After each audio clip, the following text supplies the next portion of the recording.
If you have anxiety with flying like I do, here are my top 5 books that will make you forget you're even on a plane. The Guest List by Lucy Foley. I'm just going to run through this one quickly because I did devote an entire video to this book. So I'm going to link that video above and below so you can go watch that video if you want more. The setting is a remote and beautiful island off the coast of Ireland, complete with caves, dark woods, and limited cell phone reception. It's a really spooky, almost Agatha Christie-esque type isolated setting. Jules is our bridezilla. She's a successful, glamorous, and overly ambitious magazine editor. She struggles with anger issues, perfectionism, and trying to control others. Can we relate? She thinks this island is the perfect wedding venue because it's original and unique, even with all its darkness and challenges. This book starts from her perspective, but I believe there are 6 different POVs in this book, so I just couldn't ever really seem to connect to the other characters. Really any of the characters. All 6 narrators get about equal narration time, revealing a story about a destination wedding complete with rich and beautiful guests, a spooky remote setting, and old resentments, wounds, and jealousies. Anyone could be a victim and anyone could be a killer. This was a really good mystery because the tone was not too scary, but the setting was really spooky. The characters were well developed, but like I said, I just found it hard to connect to the characters when there are too many points of view. I ended up giving this one a 4 because I love Lucy Foley's writing style. The next one is Kitchen Confidential by Anthony Bourdain. I was a huge fan of Anthony Bourdain from the Travel Channel. This one was more of a guide on how to be a rock star, drug-addicted, heroin-thin chef in the 1970s, 80s, and 90s in New York. However, he did finally get to the travel stuff around the second to last chapter, which was really fun. He went to open a restaurant in Japan, and it talked a lot about his air travel, him adapting to his jet lag and the time zone and the new culture. So that was really interesting, and I felt like this one kind of inspires wanderlust toward the end. It was interesting in kind of a gritty, salacious way. This book was published in 2000, so I think it was really the first peek behind the scenes into the fine dining restaurant industry. We'd had celebrity chefs on TV, but that was very glossy. They were on a set, everything was perfect, everything was laid out for them. Bourdain actually brought us behind the scenes into the kitchen where people are dropping things and things are going wrong. He threw everyone under the bus, from the owners to the dishwashers. He exposed all kinds of fraud, and he exposed how even the swankiest of fine dining restaurants will use old food to avoid wasting it. It's all about the bottom line. It's all about using everything you buy and selling it to those customers. So some helpful tips I learned from this book: never order fish on a Monday. He says it's 5 or 6 days old by then. Restaurants tend to get fresh fish on Tuesdays or Wednesdays for the week, so it's safe to eat from then until Friday or Saturday. Also, always order what the restaurant is known for. Don't go to a Southern Italian place known for its carbonara and order the fish. It's going to be relatively old. Don't go to a Mexican place and order the burger. You want to order ingredients that the restaurant turns over many times a day, so you're getting the freshest ingredients and the dishes that the chefs know they're good at. Never order anything that comes pre-smothered in mayonnaise or vinaigrette, because that just means it's old and they're trying to disguise the flavor. This book was fascinating. Anthony's lifestyle was extremely unhealthy at the time he was writing this book.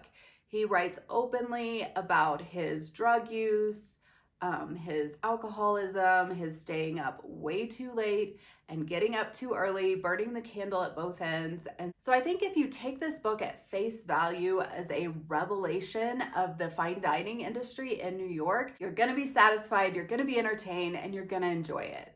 I give this book a 4 for entertainment and shock value. Next is The Beach by Alex Garland. This is a book that I actually read in my 20s, so this colors my experience of it quite a bit, but it made me absolutely desperate to travel to Southeast Asia, and I loved it at the time. Yes, this book was made into a movie, but I read it before the movie came out, and the book was much better. Our main character is Richard, a young middle-class traveler from the UK who travels throughout Europe and Southeast Asia in a way that I think is difficult for most American travelers to grasp. I would have loved to travel like this at that age, but I just couldn't figure it out. I couldn't figure out the money. I couldn't figure out traveling to Southeast Asia by myself. I didn't think that I had any friends at the time who would be willing to do that. There was another movie that came out about girls getting kidnapped when they were traveling to Asia. So it just seemed pretty daring and dangerous at the time, but looking back, I kind of wished I would have done it. This is a fun travel story that really inspires wanderlust, and it kind of devolves into an unhinged mystery thriller. Just as a trigger warning, this book does contain passages about suicide, drug use, and possible human trafficking. On his first night in Bangkok, Richard overhears a fellow traveler in the next room slash his wrists. But before he goes, he leaves Richard with a map describing how to get to the beach. The beach, as Richard quickly learns, is an urban legend among his fellow young travelers. He hears rumors of waterfalls, untouched rainforests, empty beaches, and a carefully selected community of expats living in this supposed utopia. Richard sets off to the island with a gorgeous French couple he meets in the place where he's staying. He becomes haunted by Mr. Duck, the man he overheard next door in the youth hostel, even before he finds the island. They finally find the beach, and it's as lovely, empty, and charming as the rumors claimed. But over time, Richard finds there are uneasy, even dangerous undercurrents running through this idyllic beach commune. The tone of this book was pretty uneasy. I found it captivating and psychedelic. It kind of reminded me of that Johnny Depp movie, Fear and Loathing in Las Vegas, in that his mindset starts to deteriorate and he sees everything in a dark and deranged light. I gave this book a 4 because the writing style was very original and unique. But I didn't enjoy it quite as much as I did in my 20s when I still wanted to travel the world on my own with nothing but a backpack. The next one is Eat, Pray, Love by Elizabeth Gilbert. This one's a memoir, and I'm very proud to say, did I say memoir? Memoir. And I'm very proud to say that there are 2 memoirs on this list. I typically read exclusively fiction, but it's nice to have a little nonfiction thrown in the mix. This book will inspire wanderlust like no other. And even if you don't like to travel, this book will make you want to. And if you saw the movie version with Julia Roberts, the book is so much better. No offense to the movie, the book was just incredible. The descriptions of the food, people, and places are unparalleled as Elizabeth Gilbert travels from New York to Europe to India to Indonesia. If you're dealing with a heartbreak, or even just going through a quarter or midlife crisis, this book is for you. I read this book over and over throughout my divorce many years ago, and I've read it many times since. No one writes about divorce, relationships, and heartbreak like Elizabeth Gilbert. She describes her thoughts and feelings and how she processed the pain of a divorce, depression, and breakup. The tone of this book takes us on a roller coaster ride from depression in New York to fun in Italy to dealing with grief and loss in India to romance and freedom in Indonesia. But it's a roller coaster ride in a good way. It's a journey. Elizabeth travels alone to Italy to learn about pleasure, and to India to learn about devotion, and to Bali to learn to balance the two. I love this concept so much because I feel like my whole life has been about this push-pull, how to balance spirituality, devotion, and pleasure. I have honestly felt a little more healed every time I've read this book. And she goes deep to explore her deepest feelings, her rawest emotions, and her darkest thoughts. And that's what I appreciate about Elizabeth Gilbert. She does not hold anything back. This is a 5-star for me. I'd give it a 6 if I could. It's one of my favorite books of all time. Last but not least, One Italian Summer by Rebecca Serle. I'm gonna try to be very careful not to give out spoilers here because Serle does offer her signature twist at the end, and I don't want to spoil it for you. For me, the surprise of the twist is part of the delight. So our main character, Katie, heads to the Amalfi Coast of Italy to grieve the loss of her mother, who was also her best friend.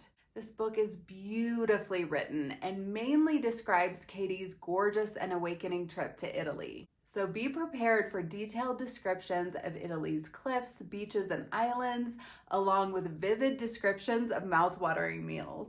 This book made me want to visit the Amalfi Coast for the food alone. The fish, the seafood, the gelato, chef's kiss. Serle's writing is world-class.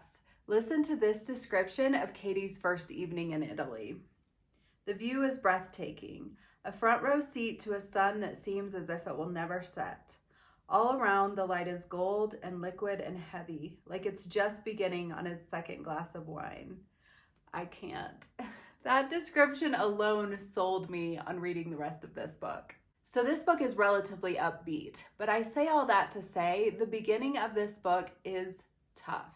Katie loses her mother in a heartbreaking and tragic way. I related to this book so much due to the fact that I also lost my mother to cancer 13 years ago, and it was similarly heartbreaking.